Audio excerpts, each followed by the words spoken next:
How did I become an archaeologist?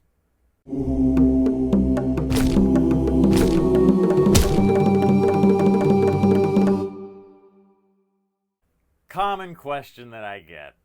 Hey, Kinkella, how did you become an archaeologist?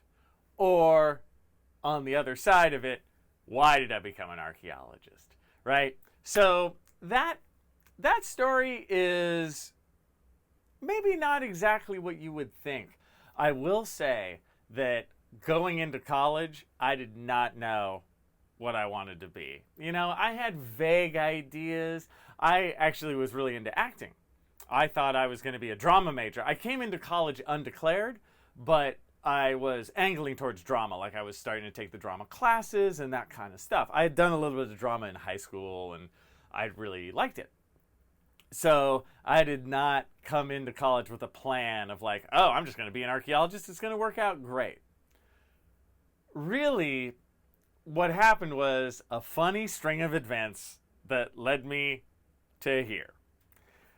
And I would say event number one was my very first quarter in college. We had the quarter system. I took an intro to archaeology class. And the professor was a totally dynamic public speaker. He was British. He had the whole kind of British accent, cliche archaeology thing going on. And he milked that sucker in the best possible sense. Just a consummate storyteller. And he would tell about his own experiences in archaeology and these places he'd been and these things that he'd done. I took the whole class. And by the end of it, I was not like, oh, I want to be an archaeologist. I had no idea. I didn't even think I'd necessarily become an archaeologist. But what I did think was, when in doubt, I definitely want to be that guy. You know, and he had given to me this sort of template on which I was like, okay, I want that. I don't necessarily want to be an archaeologist, but I definitely want to travel a lot. And I definitely wanted to travel with purpose, if that makes sense. I didn't want to travel just to be a tourist. I didn't want to just go for a week somewhere just to take photos. I wanted to sort of work in the country I was going. You know, I wanted to go with a reason to be there. So you're not a tourist, but you're not really a local either, right? You're somewhere in that gray zone in between. I just wanted to travel. That's what really got me into archaeology. It was the travel. And let's be honest, it was the skeletons and pyramids and all that kind of stuff too. Let's be honest. I'm not here to say I got into archaeology because I was just really into the science side. Well, it was very data driven. Well, it was all about the spreadsheet. No. It was about pyramids and dead bodies and stuff. Of course. Right? It's fine to be honest in archaeology, and I was really into that stuff, as I think most of us are. Why are you going to buy the National Geographic on the stand? Is it because of their data-driven analysis? No, it's because there's a picture of a big fat pyramid on there and it looks really cool. Right? So that aspect really kind of drove me to it. It was traveling first and foremost. It was seeing the world first and foremost with purpose. And then I also liked the great stories of archaeology, whether they be King Tut or Stonehenge or, you know, that kind of stuff. The second thing that sort of narrowed me much closer in is that in my third year of college, I had heard that there was an archaeologist on campus who took students to Belize in the summers, right? And you could go work on Maya pyramids in the jungle for months on end. And I just thought that sounded like the coolest thing ever. You can go do that? Where do I sign? Right? So what I did was I went and I met with that professor. And it was scary. I was not good at just the whole knock, knock, knock. Oh, hi, let me sell myself. It was scary, man. But I went and she was cool and I talked with her and I initially said that I would work in her lab, you know, just for free. which I was happy to do, gave me experience. She agreed. And so I worked in her lab for a couple months. And then when the time came, she asked me, she was like, hey, Andrew, would you like to go to Belize on my archaeology project for the spring? And I was like, yes, I would.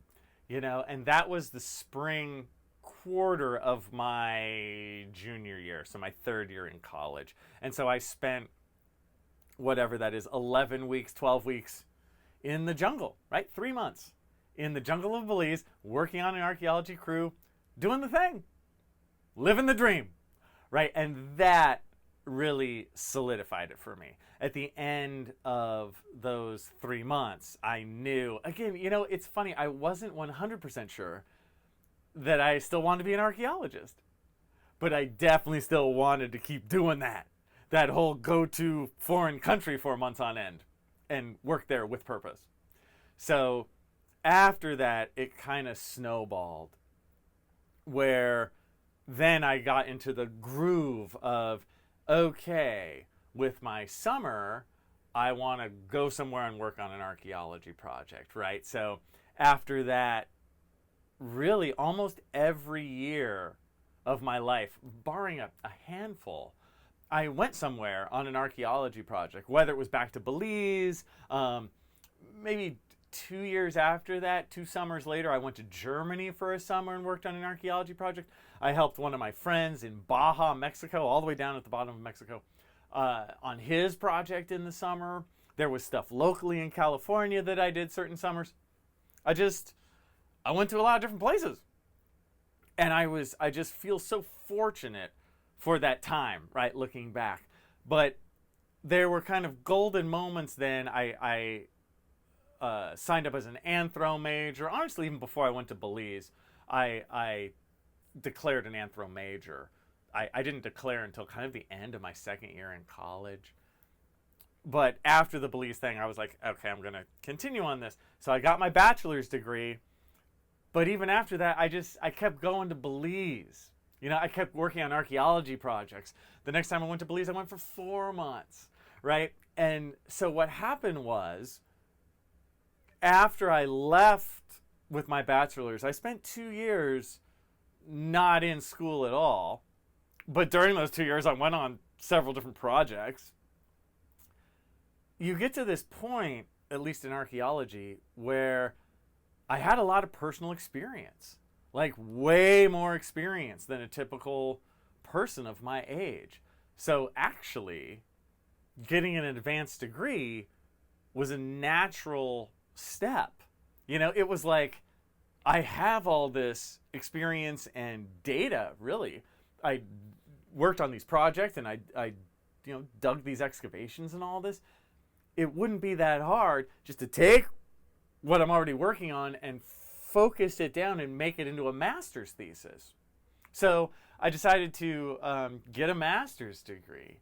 And so I went to Cal State Northridge and I got a master's degree. And now I worked with another person, my good friend Lisa Lucero, who had been a student with me on the original project. She was a grad student at the time, right? And I was just a sort of a lowly undergraduate, and I worked with her, and we had like an easy chemistry, And little side note here, be kind to the people you work with early on. They will only help you later. Don't just kiss ass with the old professors and stuff. They'll all be dead. But the grad students you work with, they'll be the new professors, right? And Lisa and I just had a really easy, great relationship that I still treasure, right, to this day. And so Lisa was a grad student, is now a professor starting her own project. And I hopped onto her project, still in Belize, still working on the ancient Maya, pyramids in the jungle and all that good stuff. And then I began my graduate research, which was really just more of what I'd already been doing with my summers.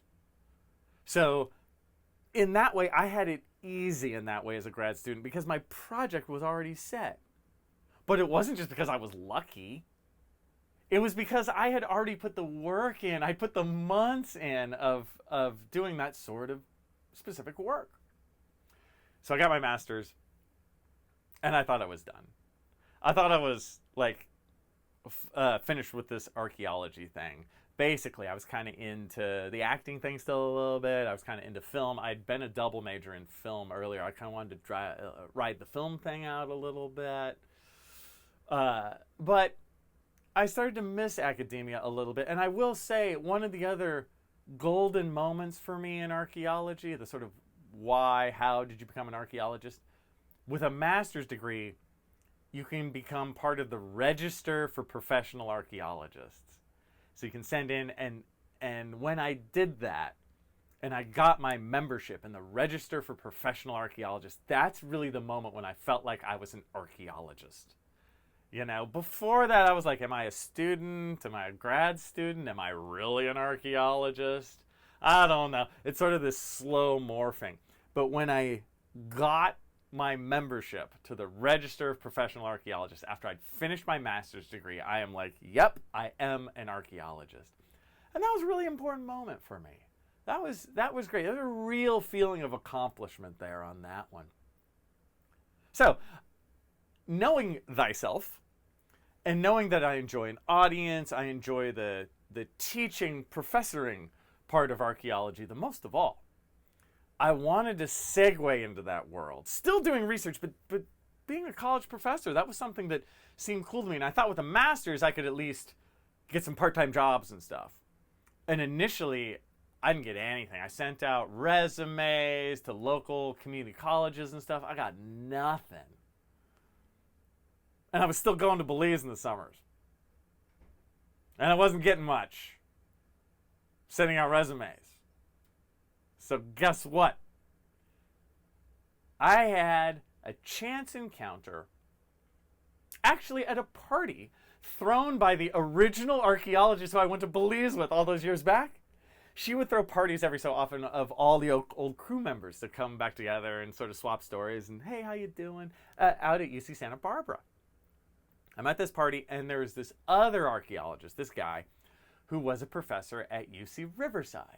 And I was talking to him, and I was like, man, I think I'm done with this archaeology thing. You know, I sent my resumes to community colleges. I'm not hearing anything. It's silence. I don't know. I think I'm going to do the acting thing. And he was like, Andrew, just apply. Just apply to Riverside. See what you get. And I'm almost, just for the hell of it, I was like, okay. I sent one application to UC Riverside to their PhD program. That's it. I didn't apply to anywhere else. I got accepted. It's one of those moments where everything sort of comes together. I will say behind it all, my grades were always decent. I give them the big stamp of okay. My grades were not stellar. I never had a 4.0. I was much more in the 3.4 range, if that makes sense, somewhere in that vicinity.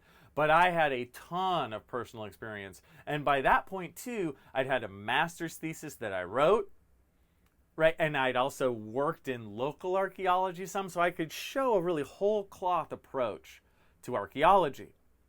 And so with that, I began the PhD process at UC Riverside. And just a snap of the fingers, 8 years later, I finished with my dissertation, my PhD dissertation. And of course, guess what I did? I went back to Belize. So I just kept doing what I do every summer, which is go to Belize, work on Maya pyramids, focus, of course, on a specific research question for my PhD. And I incorporated, as I had been for years, cenotes, diving in these, really these little mini lakes of water deep inside the jungle. In my personal life, I have sort of a lot of experience in water stuff, whether it's being on the swim team. I was a pool lifeguard for years. I had my scuba certification for years. I feel very comfortable with water stuff. And I highly recommend for you guys, if you have an interest like that, a specialty, and you can dovetail it into your research project, all good. So again, I lucked out. I lucked out on those years that working with Lisa in the area of Belize where we worked, they happened to have cenotes. They had these pools of water in our survey area. What are the chances? Not everyone has that. So I was able to put these different skills, sort of doubling down on what I'm good at, and create from that a PhD dissertation. And I finished it, and I got my big fat PhD in archaeology, and I got my job. I got my job actually before I finished my PhD, just because it spoke to my skills, and I was able to get a full-time job. I'm good in front of people in this kind of thing. And so that worked well for me, and I'm exactly where I should be. I'm a college professor who spends a ton of his time in front of the students on stage. Yes? Right? So and less time researching. Still do some research, but the percentages, I'm way more in front of the audience. So overall, arching all the way back, how did you become an archaeologist? Why did you become an archaeologist? There you go. I not only became an archaeologist, but I became a very specific kind. I became a college professor archaeologist who talks to the general public all the time. Still does his various projects in Belize or locally or this kind of thing, but it's a nexus of my strengths, and I'm fantastically happy with how it all turned out.